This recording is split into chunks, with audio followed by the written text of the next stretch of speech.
স্বাগত ডিবিসি সংবাদের সাথে আছি সুরভি আলম তরণী। এবারে জানাবো খবরের বিস্তারিত। রাজনৈতিক দলগুলোর মধ্যে সমঝোতা না হওয়ায় 2024-এ প্রহসন ও ডামি নির্বাচন হয়। তবে এর দায় রাজনৈতিক নেতৃত্ব ও সরকারের। আদালতে জেরার মুখে এসব কথা বলেন সাবেক প্রধান নির্বাচন কমিশনার কাজী হাবিবুল আওয়াল। তিনি বলেন, দলীয় সরকারের অধীনে অনুষ্ঠিত সব নির্বাচনই বিতর্কিত। যুক্তিতর্ক শেষে সাবেক সিইসি কাজী হাবিবুল আওয়ালকে 3 দিনের রিমান্ডে দিয়েছে আদালত। আওয়ামী লীগ ও একই দলের স্বতন্ত্র প্রার্থীদের দিয়ে 2024-এ জাতীয় নির্বাচন আয়োজন করে আমি ডামি ভোটের কারিগর উপাধি পান কাজী হাবিবুল আওয়াল। বৃহস্পতিবার দুপুরে ঢাকা চিফ মেট্রোপলিটন ম্যাজিস্ট্রেট আদালতে হাজির করা হয় তাকে। এর আগে কড়া নিরাপত্তায় আদালত চত্বরে নেওয়া হয় সাবেক এই সিইসিকে। এ সময় তার মুখে ছিল বিষণ্ণতার ছাপ। প্রায় 10 মিনিট আদালতে জেরার সম্মুখীন হন কাজী হাবিবুল আওয়াল। এ সময় দ্বাদশ জাতীয় সংসদ নির্বাচনকে বিতর্কিত স্বীকার করে সব দায় চাপান শেখ হাসিনার সরকারের ওপর। তিনি পদত্যাগ করলেন না কেন, আদালতের এমন প্রশ্নের জবাব সরাসরি দেননি সাবেক এই সিইসি। বলেন, অতীতে কোনো সিইসি পদত্যাগ করেনি। এছাড়া শেখ মুজিবুর রহমান ও 96-এর নির্বাচনের অনিয়মের উদাহরণ টেনে কাজী হাবিবুল আওয়াল বলেন, দলীয় সরকারের অধীনে সব নির্বাচনই বিতর্কিত। রাষ্ট্রপক্ষের আইনজীবীরা তার বিরুদ্ধে সাংবিধানিক পদ লঙ্ঘন করে নির্বাচনের নামে প্রহসন, রাষ্ট্রদ্রোহ ও অর্থ আত্মসাতের অভিযোগ তোলেন। এ সময় হাবিবুল আওয়ালকে অসুস্থ দাবি করে জামিন আবেদন করেন তার আইনজীবী।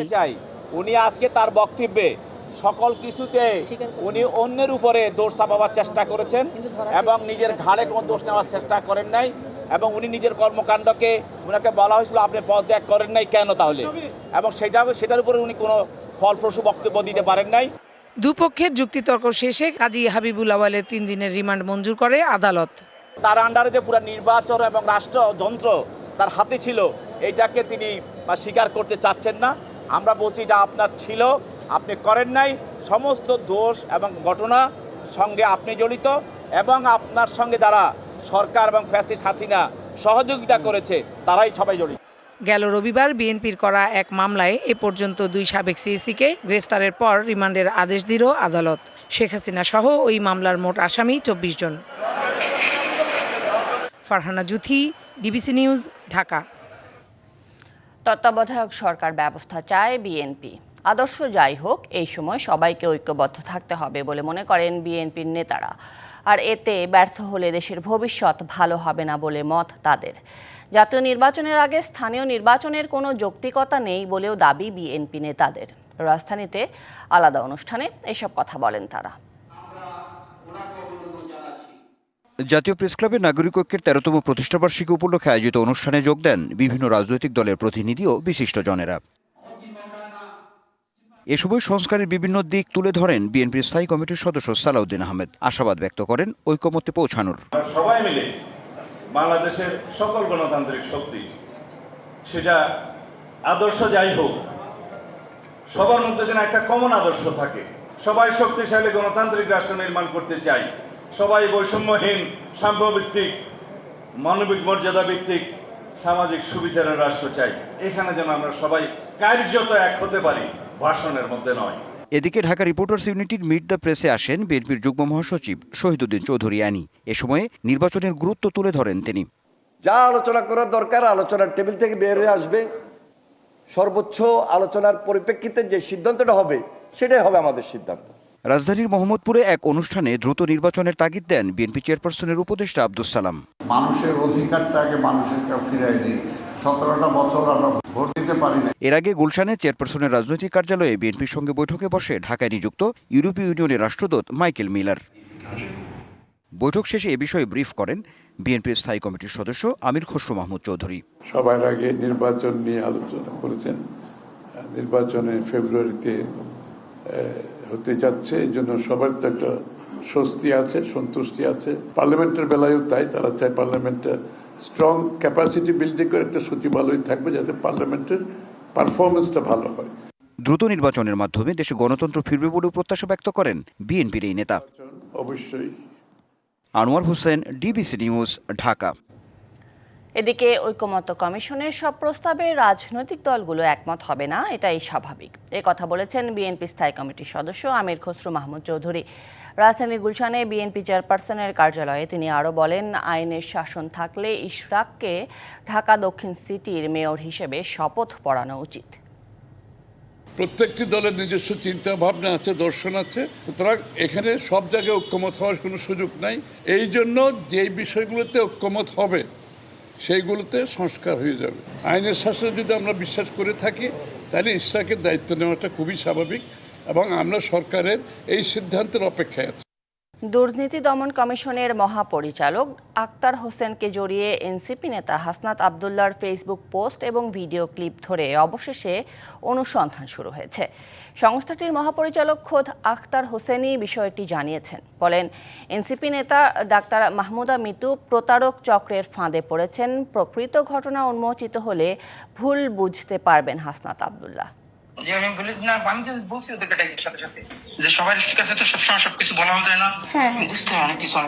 স্বাধীন বাংলাদেশে দুদকের চা খাওয়ার বিল 1 লাখ টাকা। মঙ্গলবার এনসিপির দক্ষিণাঞ্চলের মুখ্য সংগঠক হাসনাত আবদুল্লাহ এমন একটি অভিযোগ করে সামাজিক মাধ্যমে ফেসবুকে পোস্ট দেন।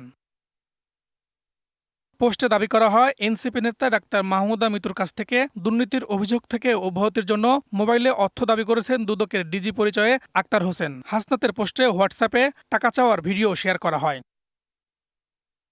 এরপর দুদকের পক্ষ থেকে বলা হয়, হাসনাতের বক্তব্য অত্যন্ত মানহানিকর। কোনো রকম যাচাই বাছাই ছাড়াই তিনি এমন বক্তব্য দিয়েছেন। এ বিষয়ে বৃহস্পতিবার সংবাদ সম্মেলনে দুদকের মহাপরিচালক আক্তার হোসেন জানান, এনসিপি নেতা মাহমুদা মিতু প্রতারক চক্রের ফাঁদে পড়েছেন। একই নম্বরের মাধ্যমে অর্থ দাবির ঘটনায় 4টি জিডি করা হয়েছে। এ ঘটনায় অনুসন্ধানের সিদ্ধান্ত নেওয়া হয়েছে। জনাব হাসনাত আবদুল্লাহ গণমাধ্যমে বা ওনার সোশ্যাল মাধ্যমে ব্যবহার করে তুলে এনেছেন যে বিষয়টি, এই বিষয়ের উপরে আমরা অনুসন্ধানও করছি। অনুসন্ধানের সিদ্ধান্ত গৃহীত হয়েছে এবং সেটা আমরা অনুসন্ধানে আরো অনেক বিষয় এখানে আসবে। সংবাদ সম্মেলনে আরো বলা হয়, অনুসন্ধানে দুদকের কারো সংশ্লিষ্টতা মিললে নেওয়া হবে কঠোর ব্যবস্থা।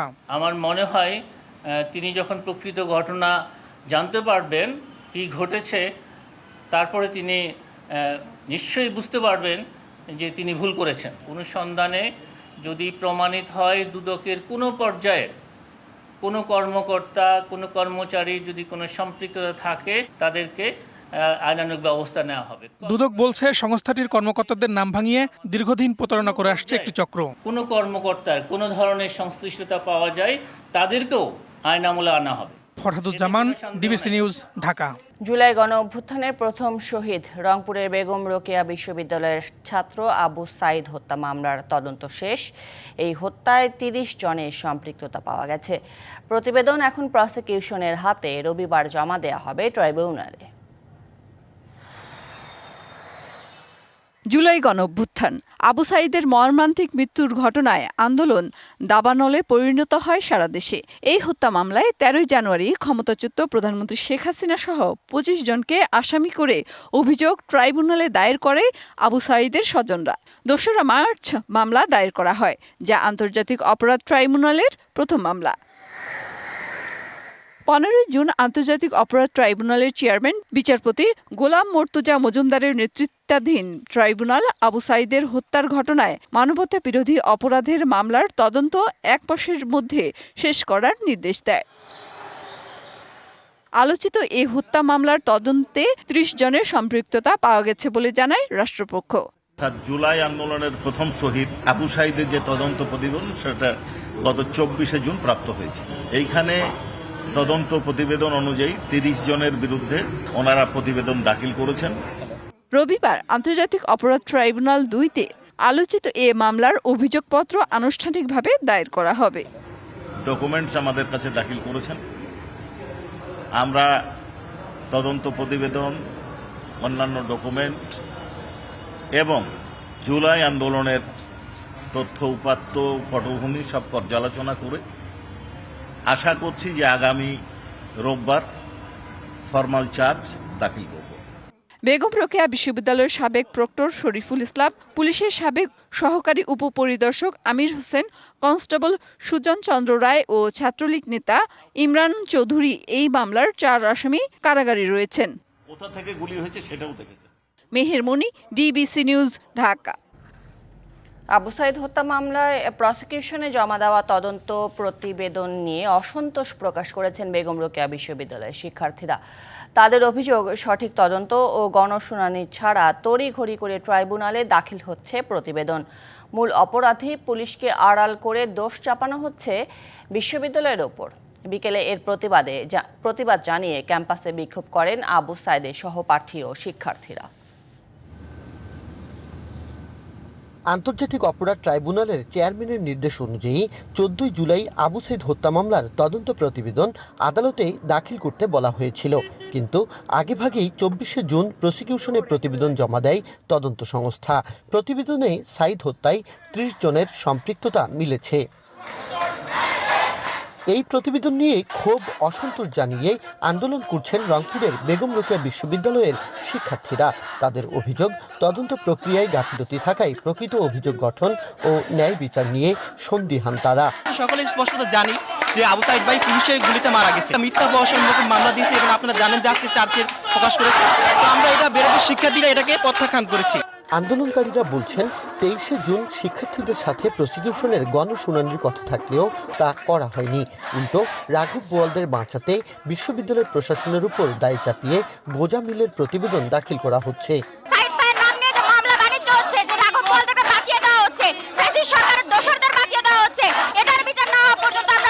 আজকে যে চার্জশিট প্রদান করা হয়েছে সে চার্জশিট আমরা প্রত্যাখ্যান করছি। সুষ্ঠু তদন্তের মাধ্যমে রিপোর্ট দিতে হবে, এখানে গণশুনানি করতে হবে। শিক্ষার্থীদের এই দাবির সাথে একাত্মতা জানান বিশ্ববিদ্যালয়ের উপাচার্যও। আমার মনে হয় শিক্ষার্থীদের দাবি, আবু সাইদ হত্যার দাবি, এটা কোনটার সাথে কোনটার কোনো ভিন্নতা নাই। যারা অরিজিনালি ইনভলভ ছিল তাদের যারা চিহ্নিত করে আইনের আওতা নিয়ে আসে, এটাই জাতি আশা করে, আমাদের বেগম রোকেয়া বিশ্ববিদ্যালয় আশা করে। জুলাই আন্দোলনের প্রথম শহীদ আবু সাইদ হত্যায় এ পর্যন্ত 4 জন কারাগারে রয়েছে। Majed Masud, DBC news, Rangpur.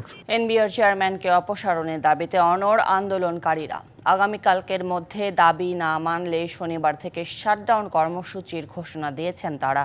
পাশাপাশি সংবাদ সম্মেলনে আইন শৃঙ্খলা বাহিনীর বিরুদ্ধে নানান অভিযোগ তুলে প্রধান উপদেষ্টার হস্তক্ষেপ চান আন্দোলনকারীরা। এনবিআর বিলুপ্তি রোধ এবং চেয়ারম্যানের অপসারণ দাবিতে সকাল থেকে ভবনে জড়ো হতে থাকেন কর্মকর্তারা। এক পর্যায়ে এনবিআরের ভেতরে এবং বাহিরে তালা ঝুলিয়ে দেয় কর্তৃপক্ষ। আইন শৃঙ্খলা বাহিনীর সহায়তায় এনবিআরকে অবরুদ্ধ রাখার অভিযোগ করেন আন্দোলনকারীরা। এনবিআর সংস্থার ঐক্য পরিষদের সভাপতিকে এনবিআর প্রাঙ্গণে প্রবেশে বাধা দেওয়ার অভিযোগ ওঠে। এদিকে অর্থবছরের শেষ দিকে এই আন্দোলনে রাজস্ব সংগ্রহ বাধাগ্রস্ত হচ্ছে বলে মন্তব্য করেছেন এনবিআর চেয়ারম্যান আব্দুর রহমান খান।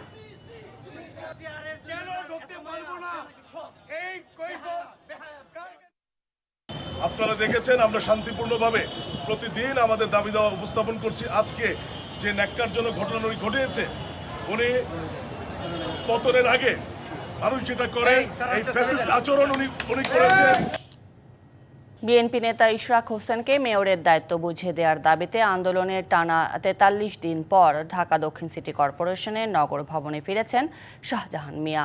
দুপুরে নগর ভবনের প্রশাসক কার্যালয়ে উপস্থিত হন তিনি। এদিকে প্রশাসক নগর ভবনে উপস্থিত হওয়ার আগেই সকাল থেকে চলে কার্যালয়ের পরিচ্ছন্নতার কাজ। 43 দিন আগে লাগানো তালা খুলে দেন নগর ভবনের নিরাপত্তা কর্মকর্তা গোলাম মোস্তফা। এ সময় ছিলেন ডিএসসিসির অন্যান্য কর্মচারীরাও। গেল 27শে মার্চ ইশরাক হোসেনকে মেয়র ঘোষণা করে রায় দেন নির্বাচনী ট্রাইব্যুনাল ও ঢাকা প্রথম যুগ্ম জেলা জজ আদালত। 27শে এপ্রিল তাকে মেয়র হিসেবে গেজেট প্রকাশ করে নির্বাচন কমিশন, কিন্তু সেই গেজেট বাস্তবায়নের কোনো উদ্যোগ নেয়নি স্থানীয় সরকার মন্ত্রণালয়। আর্থিক সহ 8টি সংকটে ভুগছে দেশের বিদ্যুৎ ও জ্বালানি খাত, কিন্তু 2025-26 অর্থ বছরের বাজেটে সমস্যা সমাধানে কার্যকর কোনো পদক্ষেপ নেই। উল্টো জোর দেয়া হয়েছে জীবাশ্ম জ্বালানির বিষয়ে। শূন্য কার্বন নীতির কথা বলা হলেও বাজেটে তার কোনো রূপরেখা নেই। রাজধানীর ব্র্যাক সেন্টারে এক আলোচনায় এসব তথ্য তুলে ধরে সিপিডি। সংকট সমাধানে নবায়নযোগ্য খাতে বিনিয়োগ বান্ধব পরিবেশ তৈরির তাগিদ বিশ্লেষকদের। বছরের পর বছর জ্বালানি সংকটে ভুগছে দেশ। এর প্রভাব পড়েছে অর্থনীতিতে। বিনিয়োগে দেখা দিয়েছে স্থবিরতা। প্রতিশ্রুতি দিয়েও তা বাস্তবায়ন করছে না সরকার। 2025-26 অর্থবছরের বিদ্যুৎ ও জ্বালানি খাতে সংকট উত্তরণ নিয়ে আলোচনা সভার আয়োজন করে বেসরকারি গবেষণা সংস্থা centre for policy dialogue CPD. গবেষণা বলছে 8 সংকটে দেশের বিদ্যুৎ ও জ্বালানি খাত। এমন পরিস্থিতিতেও নবায়নযোগ্য জ্বালানিকে গুরুত্ব না দিয়ে জীবাশ্ম জ্বালানিতে জোর দিচ্ছে সরকার। এলএনজি কিভাবে আরো আমদানি করা যায় সেটার প্রতি মনোযোগ দেওয়া, গ্যাস ডিস্ট্রিবিউশন কোম্পানিগুলো থেকে যে তারা ট্যাক্স ভ্যাট উঠিয়ে দিচ্ছে, নবায়নযোগ্য জ্বালানির ক্ষেত্রে তাদের যে খুবই ধীর অগ্রগতি, সেটা দেখে আমাদের কাছে মনে হয়েছে যে আসলে 3-0 থেকে 8 পা পিছিয়ে 2.50 আমরা দাঁড়িয়ে আছি। আমরা বাইরে থেকে যতটা সংকট উপলব্ধি করি, ভিতরে কিন্তু সংকটটি আরো গভীরতর। এমন অনেক ধরনের চ্যালেঞ্জ রয়েছে, সেগুলো আসলে সকলের সাথে শেয়ার করার মতো না, কিন্তু নীরবে ইন্ডাস্ট্রিকে ধুঁকতে হচ্ছে। শিল্প উদ্যোক্তারা বলছেন, গ্যাস সংকটে কারখানা অচল হয়ে 1 বছরের মধ্যে 50% মালিক ঋণখেলাপি হবেন। দ্রুত কার্যকর পদক্ষেপ দেখতে চান তারা। আমি যে প্রোডাকশন করতে পারলাম না, ইয়ান ডেলিভারি করতে পারলাম না, সুতা এবং কাপড় আমার ভাইকে ঠিক সময় দিতে পারলাম না, এইটা বলারও জায়গা নেই, এটা বুঝারও কোনো জায়গা নেই। এখন এমন একটা অসহায় পরিস্থিতির ভিতরে আমরা পড়ে আছি। এখন কি তাহলে কি আমরা এখন ইন্ডাস্ট্রি কি বন্ধ করে দিব? আসলে বন্ধ হয়ে যাবে সেটা আলাদা জিনিস, কিন্তু আমরা সামনে কিভাবে অগ্রসর হব, আমাদের কথা কি কেউ শুনবেন এরকম?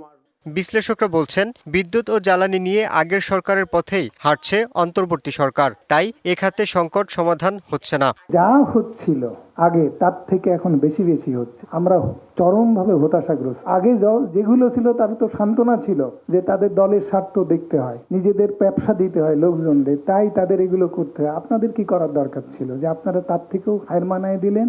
বক্তারা বলেন, বারবার দরপত্র আহ্বান করেও আস্থার সংকটে নবায়নযোগ্য জ্বালানি খাতে বিনিয়োগে সাড়া পাচ্ছে না সরকার। Yusuf Rana, DBC news, Dhaka. Dengue আক্রান্ত হয়ে গেল 24 ঘন্টায়, দেশে মারা গেছে আরও 2 জন। এর বছর মশাবাহিত রোগটিতে ভুগে মৃতের সংখ্যা দাঁড়ালো 38 জনে। একই সময়ে করোনা শনাক্ত হয়েছে 19 জনের। তবে ভাইরাসটিতে আক্রান্ত হয়ে কারো মৃত্যু হয়নি। স্বাস্থ্য অধিদপ্তর জানিয়েছে 24 ঘন্টায় ডেঙ্গু আক্রান্ত হয়ে হাসপাতালে ভর্তি হয়েছে 195 জন। নতুন রোগীদের মধ্যে সবচেয়ে বেশি 78 জন বরিশাল বিভাগের। এ মাসে এখন পর্যন্ত 4720 জন ডেঙ্গু আক্রান্ত হয়ে হাসপাতালে ভর্তি হয়েছেন। সারা দেশের বিভিন্ন সরকারি ও বেসরকারি হাসপাতালে বর্তমানে 1032 জন ডেঙ্গু রোগী ভর্তি আছেন। এদিকে 24 ঘন্টায় মোট 412টি নমুনা পরীক্ষা করে 19 জনের করোনা শনাক্ত হয়েছে। শনাক্তের হার 4.61%। এবছর এখন পর্যন্ত মোট করোনায় 19 জনের মৃত্যু হয়েছে। মোট আক্রান্তের সংখ্যা বেড়ে দাঁড়িয়েছে 20,52,063 জনে, আর মোট মৃত্যু 29,518 জন। সংঘাতে ইসরায়েলের বিরুদ্ধে জয়ী হয়েছে ইরান, এমন দাবি করেছেন ইরানের সর্বোচ্চ ধর্মীয় নেতা আয়াতুল্লাহ আলী খামেনি। বলেন, মার্কিন হামলায় ইরানের পারমাণবিক স্থাপনায় ধ্বংসের মার্কিন দাবিও সঠিক নয়। বৃহস্পতিবার দেশটির রাষ্ট্রীয় টেলিভিশনে জাতির উদ্দেশ্যে দেয়া ভাষণে কথা বলেন তিনি। খামেনি বলেন, পারমাণবিক স্থাপনা নয়, বরং ইরানকে আত্মসমর্পণ করানোর উদ্দেশ্যে হামলা করেছিল যুক্তরাষ্ট্র। যুক্তরাষ্ট্র চায় ইরান পরাজয় স্বীকার করে তাদের কাছে আত্মসমর্পণ করবে, কিন্তু এমনটা কখনো ঘটবে না, কারণ ইরান কখনো মাথা নত করবে না। এছাড়া ইরানের বিরুদ্ধে যদি কেউ ফের আগ্রাসন চালানোর চেষ্টা করে, তাহলে সে দেশকে চড়া মূল্য দিতে হবে বলেও হুঁশিয়ারি দেন খামেনি। তিনি আরও বলেন, ট্রাম্প ইরানের পারমাণবিক কেন্দ্র ধ্বংস করে দেওয়ার যে দাবি করেছেন তা সত্য নয়, বরং কিছুই অর্জন করতে পারেনি যুক্তরাষ্ট্র। আগামী সপ্তাহেই যুক্তরাষ্ট্র ও ইরানের মধ্যে বৈঠক হতে যাচ্ছে বলে জানিয়েছেন ডোনাল্ড ট্রাম্প। বুধবার নেদারল্যান্ডসের হেগে ন্যাটো সম্মেলনের ফাঁকে সংবাদ সম্মেলনে তিনি আরও জানান, ইরান ও ইসরায়েলের যুদ্ধের কারণে স্থগিত হওয়া সংলাপ আবারও শুরু হবে। তবে ইরানের সাথে কোনো আনুষ্ঠানিক চুক্তির প্রয়োজন নেই, কারণ ইরানের পারমাণবিক কর্মসূচি পুরোপুরি ধ্বংস হয়ে গেছে। ট্রাম্প বলেন, ইরান এখনও যুদ্ধ শেষ করেছে। এছাড়া তাদের পারমাণবিক স্থাপনাও ধ্বংস হয়েছে, তাই চুক্তি হোক বা না হোক তাতে কিছু আসে যায় না। তবে প্রয়োজন হলে চুক্তি হতেও পারে বলে জানান তিনি।